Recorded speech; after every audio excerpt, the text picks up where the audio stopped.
ఈరోజు మనం ఇంట్లోనే రెస్టారెంట్ స్టైల్లో ఎంతో రుచికరంగా సూపర్ టేస్టీతో ఉండే special mixed veg kofta curry ఎలా తయారు చేయాలో చూడబోతున్నాం. అందుబాటులో ఉండే కూరగాయలతో సాఫ్ట్ అండ్ జ్యూసీ కోఫ్తాలను పర్ఫెక్ట్గా మ్యాచ్ అయ్యే రిచ్ గ్రేవీ ఎలా తయారు చేసుకోవాలో చూద్దాం. ఈ రెసిపీని మీరు రోటీ, నాన్, పుల్కా, జీరా రైస్ లేదా సాధారణ అన్నంతో కూడా ఎంజాయ్ చేయవచ్చు. ఫ్యామిలీ డిన్నర్ అయినా, స్పెషల్ అకేషన్ అయినా, గెస్ట్ ఇంటికి వచ్చిన ఈ కర్రీ అందరినీ ఇంప్రెస్ చేస్తుందండి. వీడియోని చివరి వరకు తప్పకుండా చూడండి. మరి ఇంకెందుకు ఆలస్యం, ఈరోజు మనం super tasty mixed veg kofta curry తయారు చేయడం చూద్దాం రండి.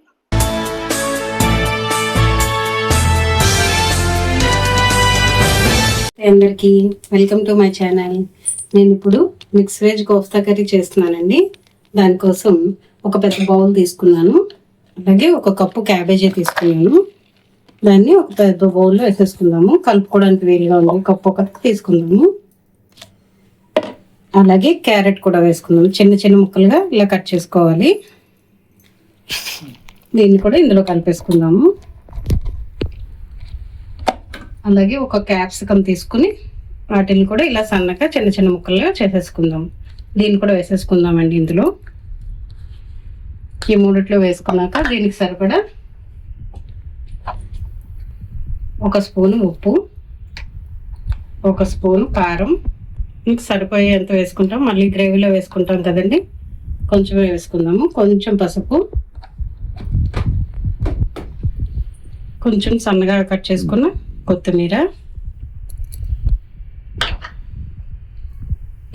2 స్పూన్ల శనగపిండి వేసుకుందామండి. మనకి ఇది పలుచగా అవ్వకుండా ఉండడం కోసం. అలాగే ఒక స్పూను కార్న్ ఫ్లోర్ కూడా వేసుకుందాం.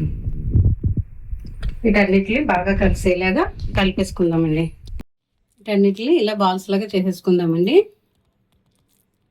ఇలా చేసి పక్కన పెట్టుకుందాము. మనకి ఇది ఎన్ని బాల్స్ అయితే అన్ని బాల్స్ చేసుకోవచ్చు. ఇది హీట్ అయ్యే వరకు ఉండాలండి. కొంచెం హీట్ అయింది కదా, ఇదే టైంలో మనం బాల్స్ చేసుకున్నాం కదా కోఫ్తార్ లాగా, వాటిని వేసేసుకుందాము. ఇది ఎక్కువ వేయకుండా 2 అలా మనం తగ్గట్టుగా వేసుకుందామండి. 4 వేస్తున్నాను. 4 వేగాక మిగిలిన వేసుకుందాము. వీటిని అప్పుడే కదపకుండా కొంచెం ఒకవైపు వేగిన తర్వాత ఒకసారి టర్న్ చేసుకుందాము. ఒక్కసారి ఒకవైపు వేగిన తర్వాత ఒకసారి వీటిని టర్న్ చేసుకుందామండి. అన్ని వైపులు వేగేలాగా ఒక్కసారి కలిపేసుకుందాము. మరొక 2 నిమిషాలు వేయించుకుందామండి. తీసి పక్కన పెట్టుకుందాము. అలాగే మిగిలిన కోఫ్తాలన్నిటిని కూడా వేయించేసుకుని పక్కన పెట్టుకుందామండి. గ్రేవీని తయారు చేసుకుందామండి. దానికోసం ప్యాన్ పెట్టి 1 స్పూను నెయ్యి, 2 స్పూన్లు ఆయిల్ వేసుకున్నాను. అది కొంచెం హీట్ అయ్యాక ఒక దాల్చిన చెక్క, 2 లవంగాలు, 2 ఇలాచి, ఒక 4-5 మిరియాలు. మీకు కూరను బట్టి మీరు వేసుకోవచ్చండి. దీనికి సరిపడా నేను వేసుకుంటున్నాను. ఇవి కొంచెం వేగిన తర్వాత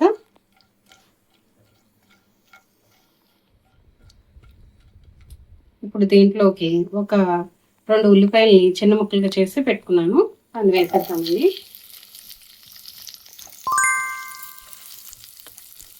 వేసి ఉల్లిపాయలు కొంచెం వేగాలి, బ్రౌన్ కలర్ వచ్చే వరకు కొంచెం వేయించుకుందాము. మరీ ఎక్కువ వేయించిన అవసరం లేదండి.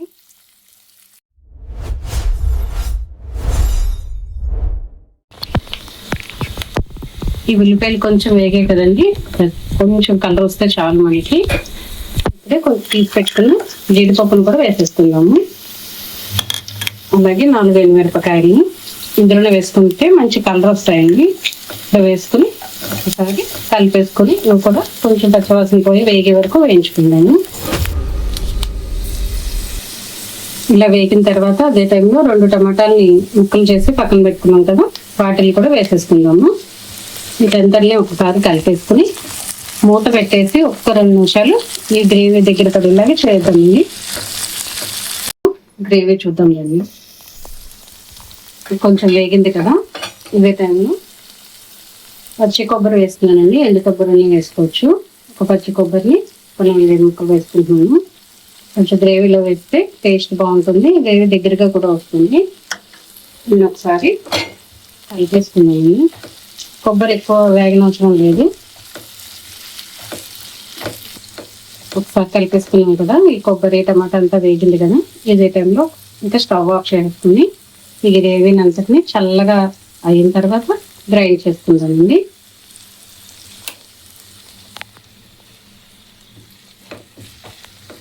ఈ టమాటాలు ఉల్లిపాయలు అన్నీ వేయించి పక్కన పెట్టుకున్నాం కదండి, దీని అంతది చల్లారింది. ఆ చల్లారాక మిక్సీ జార్లో వేసుకుని మెత్తటి పేస్ట్ లాగా గ్రైండ్ చేసేద్దామండి. దీని అంతటిని మిక్సీ జార్లో వేసేసుకుందాము. ఒకసారి చూద్దామండి, గ్రైండ్ చేసి పెట్టుకున్నాం కదా పేస్ట్ అంతాను. చూడండి బాగా రెడీ అయిందండి. ఇలా గ్రైండ్ చేసేసుకుంటే చాలు. దీన్ని ఇప్పుడు పక్కన పెట్టుకున్నాము. కోఫ్తాలన్నీ వేయించుకుని పక్కన పెట్టుకున్నాను. అలాగే ఒక ప్యాన్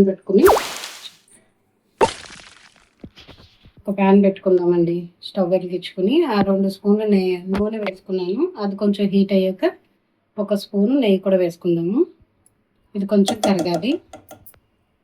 హీట్ అయింది కదా, కొంచెం జీలకర్ర వేసుకుందామండి. 1 స్పూన్ జీలకర్ర వేసుకుందాము. అలాగే బిర్యానీ ఆకు, 4 పచ్చిమిరపకాయలు ఇలా చీలికల్లా చేసి వేసుకుందామండి. అలాగే కొంచెం కొత్తిమీర, ఇది కొంచెం ఒకసారి వేగేలాగా జీలకర్ర చిటపట్లాడే వరకు వేయించుకుందామండి. కొంచెం జీలకర్ర పచ్చిమిరపకాయలు వేగిన తర్వాత మనం గ్రైండ్ చేసి పెట్టుకుని పేస్ట్ ఉంది కదా, దాన్ని అంతటిని ఇందులో వేసేస్తున్నాము. ఉంటే సబ్స్క్రైబ్ చేసుకోవడం మర్చిపోవద్దండి. అలాగే సబ్స్క్రైబ్ చేసుకున్న వాళ్ళు ఎవరైనా ఉంటే లైక్ చేయడం, కామెంట్ చేయడం మరవద్దండి. కొంచెం గ్రేవీ దగ్గర పడుతుంది కదా, ఇదే టైంలో 1 స్పూను జీరా పౌడర్ వేసుకుందాము. అలాగే ధనియా పౌడర్ కూడా 1 స్పూన్ వేసుకుందామండి. అలాగే దీనికి సరిపడా ఉప్పు కూడా వేసుకుందాము. ఎక్కువ వేయకూడదండి, మనం కోఫ్తాల్లో వేసుకున్నాం కదా, 1 స్పూన్ వేసుకున్నాము. అలాగే 1 స్పూను కారం కూడా వేసుకుందాము. మనం తినే దాన్ని బట్టి కారం వేసుకుంటే సరిపోతుంది. అలాగే 1 చిన్న కప్పు పెరుగు వేసుకుందామండి. ఈ పెరుగుతో పాటు దీన్ని బాగా కలిపేసుకుందాము. ఇప్పుడు గ్రేవీ అంతా బాగా దగ్గర పడే వరకు ఇలా కలుపుకుంటూ ఉడికించేసుకుందామండి. మరొక 10 నిమిషాలు దీన్ని ఉడికించుకుందాం. చూసారు కదా, ఇంకా గ్రేవీ అంతా దగ్గర పడింది కదండి. ఆల్మోస్ట్ కూర రెడీ అయిపోయినట్టేనండి. దీంట్లో 1 స్పూను కాశ్మీరీ చిల్లీ పౌడర్ వేసుకుందామండి. కొంచెం మంచి కలర్ వస్తుంది కదా, అందుకని వేసుకుందాం 1 స్పూను. దీన్ని బాగా కలిపేసుకుందామండి.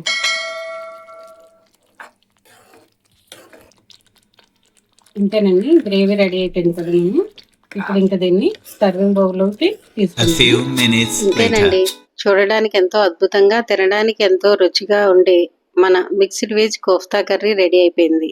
సాఫ్ట్గా ఉన్న కోఫ్తాలు, రిచ్ అండ్ క్రీమీ గ్రేవీ. నిజంగా ఒక్కసారి ట్రై చేస్తే మళ్ళీ మళ్ళీ చేయాలనిపించే రెసిపీ ఇది.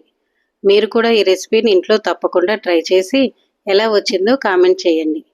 మీ అభిప్రాయాలు, మీ సలహాలు మాకు చాలా విలువైనవి. అలాగే ఈ వీడియో నచ్చితే లైక్ చేయండి.